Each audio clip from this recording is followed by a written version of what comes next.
Bismillahirrahmanirrahim. Assalamu alaikum students. I'm your physics teacher from Asas National School. This is our lecture number 24, chapter number 2, kinematics, topic equations of motion.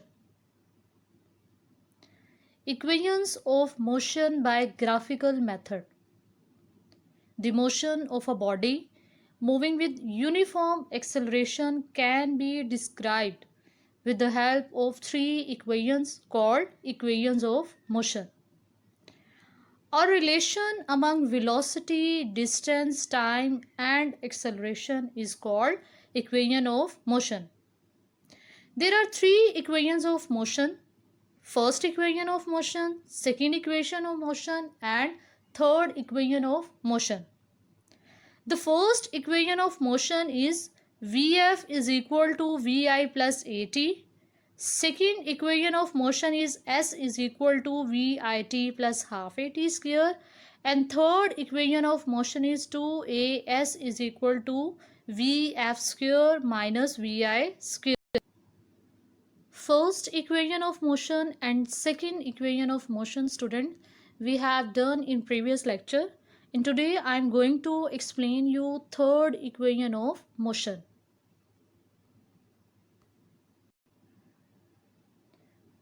Third equation of motion. The expression of third equation of motion is 2As is equal to Vf square minus Vi square. So the equation gives the relation between position and velocity. This equation, student, gives the relation between position and velocity. Third equation of motion, page number 46.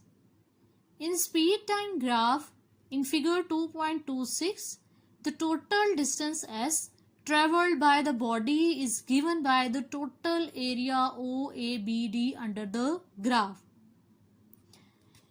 And the expression of third equation of motion is 2As is equal to Vf square minus Vi square. It means, student, इस equation में भी हम deal किसके साथ कर रहे हैं? Distance के साथ. ठीक है, यानी इस इक्वेशन में भी हम क्या चीज कैलकुलेट कर रहे हैं? डिस्टेंस. और हमें पता है स्टूडेंट कि डिस्टेंस अगर हमने कैलकुलेट करना है बाय द ग्राफ, तो हम क्या करते हैं? हम ज्योमेट्रिकल शेप्स को देखते हुए वहां पे क्या अप्लाई करते हैं? उन ज्योमेट्रिकल शेप्स के एरिया के फॉर्मूला. फिर उनका जब हम सम करते हैं तो वो टोटल एरिया जो हमारे पास आएगा वो हमारे ऑब्जेक्ट का क्या होता है? डिस्टेंस. बट स्टूडेंट, इस इक्वेशन में जो हम ग्राफ देख रहे हैं वो ग्राफ तो हमारा सेम है. First equation of motion, second equation of motion और थर्ड इक्वेशन ऑफ मोशन, तीनों के लिए हमारे पास जो ग्राफ है वो एक ही है. अब जब सेकेंड इक्वेशन ऑफ मोशन में स्टूडेंट हमने डिस्टेंस कैलकुलेट किया तो उसमें हमने क्या किया था? अपने डिस्टेंस को फाइंड करने के लिए the distance of the object is from O to A to B and B to D. ठीक है, and the total area under the graph is the distance of the object. और इस case में जब हमने डिस्टेंस कैलकुलेट किया तो हमने क्या किया कि हमने अपनी ज्योमेट्रिकल शेप्स को देखा तो हमारे पास दो ज्योमेट्रिकल शेप्स थी, रेक्टेंगल एंड ट्रायंगल. हमने क्या किया? हमने एरिया ऑफ रेक्टेंगल अप्लाई किया and area of triangle apply किया. जब दोनों का सम किया गया तो हमारे पास ऑब्जेक्ट का क्या आ गया था बच्चों? Total distance.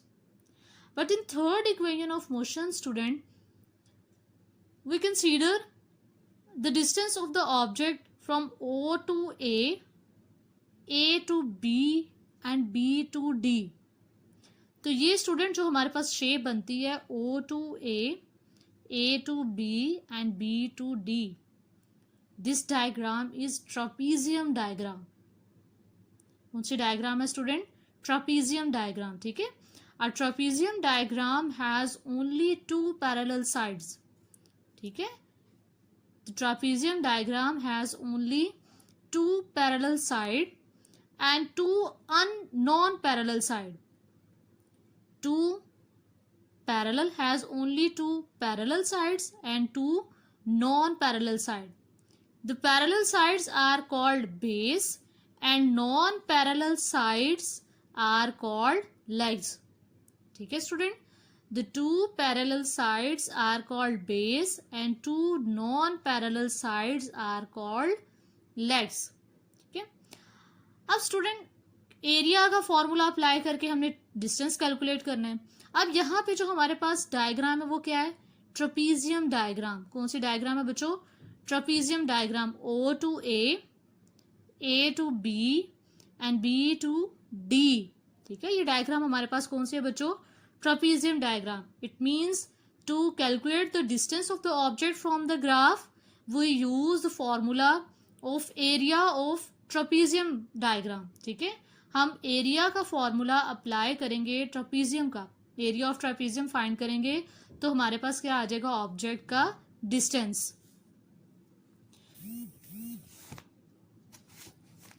अब स्टूडेंट देखें थर्ड इक्वेशन ऑफ मोशन और पोजीशन वेलोसिटी रिलेशन।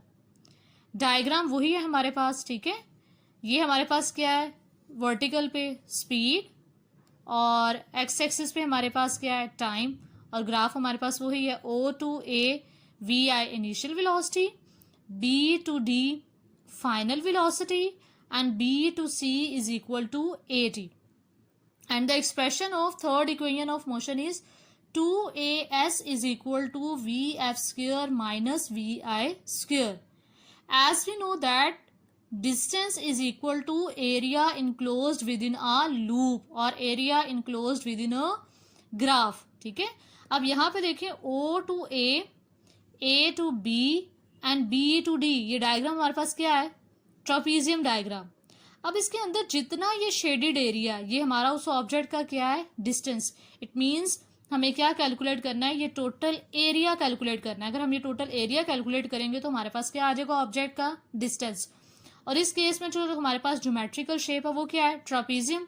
और हम डिस्टेंस कैलकुलेट करने के लिए क्या अप्लाई करेंगे बच्चों, एरिया ऑफ ट्रेपीजियम।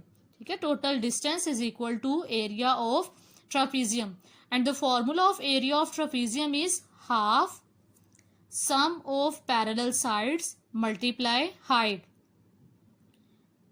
क्या फॉर्मूला है बच्चों, area of trapezium is equal to half sum of parallel sides multiply height.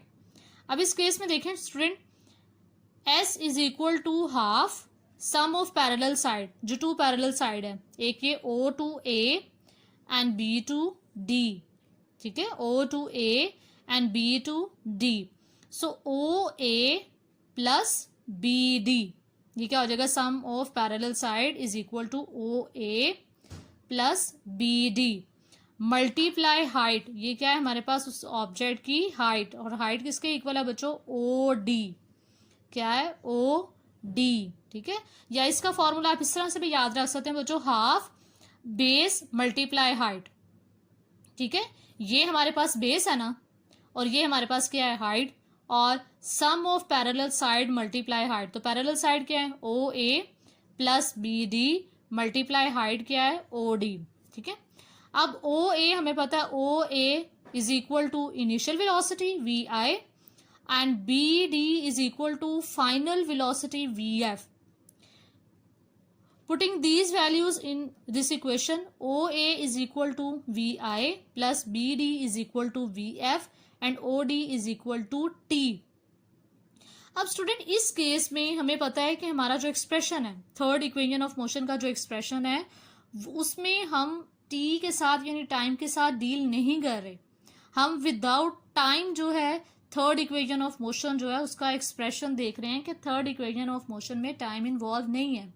It means यहाँ पे हमने टाइम को रिजॉल्व करना है, यहाँ पे हमने टाइम को खत्म करना है। तो उसके लिए हम क्या यूज करेंगे, एक्सेलरेशन का फॉर्मूला।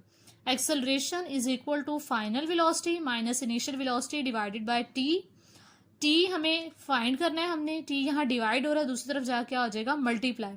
ठीक है, ए यहाँ पे मल्टीप्लाई हो रहा है, इधर आके क्या हो जाएगा, डिवाइड। तो टी हमारे पास क्या आ जाएगा, T is equal to final velocity minus initial velocity divided by A. अब इस इक्वेशन को बच्चे पुट करें इसमें टी वाले में, तो टी क्या आ जाएगा, final velocity minus initial velocity divided bye acceleration. Acceleration यहाँ पे डिवाइड हो रहा है, दूसरी तरफ जाके क्या हो जाएगा, मल्टीप्लाई। 2 यहाँ पे डिवाइड हो रहा है, दूसरी तरफ जाके क्या हो जाएगा, मल्टीप्लाई। तो क्या आ जाएगा 2as इज इक्वल टू, अब ये देखें student, V F and V F, product लें इनका, V F square plus minus minus V I multiply V I is equal to V I square. तो हमारे पास एक्सप्रेशन आ जाएगा थर्ड इक्वेशन ऑफ मोशन का 2as is equal to V F square minus V I square. So the third equation of motion student gives the relation between position और distance, ठीक है, position और distance, position and velocity, ठीक है, this is also called position velocity relation. अब student जब हम numerical solve करते हैं तो न्यूमेरिकल में हम ये तीनों जो इक्वेशन है ना इनके एक्सप्रेशन यूज करते हैं। सपोज अगर हमने डिस्टेंस कैलकुलेट करना है और वहां पे जस्ट हमें वेलोसिटीज गिवन है एंड एक्सेलरेशन, तो हम क्या यूज करेंगे, थर्ड इक्वेशन ऑफ मोशन।